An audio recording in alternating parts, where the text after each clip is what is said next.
وہ نبیوں میں رحمت نمک پانے والا، مرادیں غریبوں کی برلانے والا، فقیروں کا ملجا، ضعیفوں کا ماوا، یتیموں کا والی، غلاموں کا مولا، اتر کر ہرا سے سوئے پاک آیا اور ایک نسخہ کیمیا ساتھ لایا۔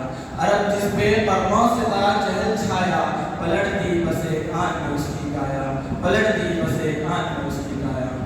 سامعین کرام، آج کی اس پروقار محفل میں میں جس موضوع سخن پر تقریر کرنے لگا ہوں، اگر اسے الفاظ کی موتیوں میں پرو دیے جائیں تو وہ کچھ یوں ہے: وَمَا أَرْسَلْنَاكَ إِلَّا رَحْمَةً لِلْعَالَمِينَ۔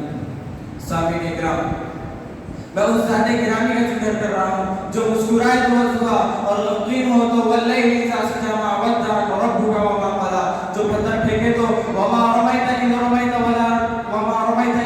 وَلَٰكِنَّ اللَّهَ رَمَىٰ، جو کمر اڑے تو یا ایھا المزمل کی پر محبت سنائے، تو جب اخلاق کی باری ہو تو انک لعلی خلق عظیم کی گواہی ملے، تو کبھی انا اعطیناک الکوثر کی بشارت سے نوازا گیا، تو کبھی ورفعنا لک ذکرک سے سرفراز کیا گیا۔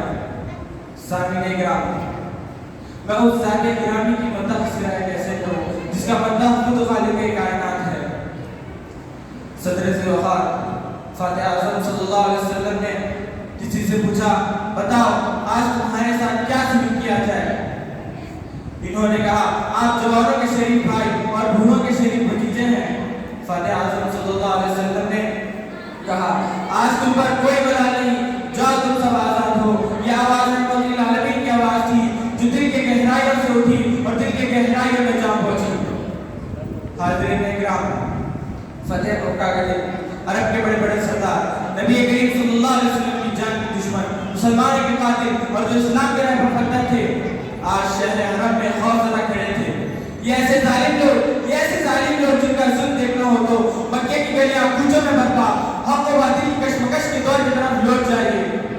بھوک، پیاس، قید و بند، قرض کی پرچاریاں، غلامی کی سختیاں، غربت کی بے چارگی، کوڑے، پتھر، تبدیلیت اور گرم لوہے کی سلادیں ہیں، گویا آگ ہے اور آگے ابراہیم ہے اور نمرود ہے اور آج ان لوگوں کے ظلم بے حساب ہے۔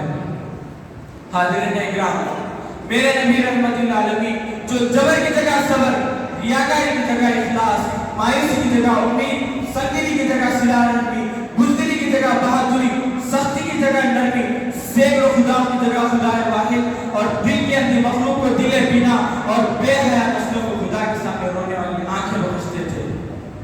شاعر بے مثال علامہ اقبال رحمت للعالمین صلی اللہ علیہ وسلم کی شان کے بارے میں فرماتے ہیں، خدا کی رضا چاہتے ہیں دو عالم، خدا کی رضا چاہتے ہیں دو عالم، خدا چاہتا ہے رضا محمد۔ تماشا تو دیکھو کہ دوزخ کی آتش لگائے خدا اور بجائے محمد، لگائے خدا اور بجائے محمد۔ تعجب تو یہ ہے کہ فردوس اعلیٰ بنائے خدا اور بسائے محمد۔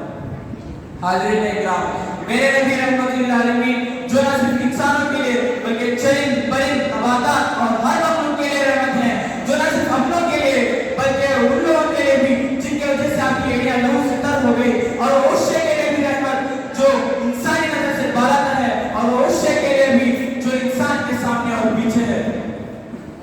میں اپنی تقریر کا اختتام ان اشعار سے کرتا ہوں، جس طرف چشمے محمد کے اشارے ہو گئے، جس طرف چشمے محمد کے اشارے ہو گئے، جتنے ذرے سامنے آئے وہ ستارے ہو گئے، جتنے ذرے سامنے آئے وہ ستارے ہو گئے۔ وآخر دعوانا الحمدللہ رب العالمین۔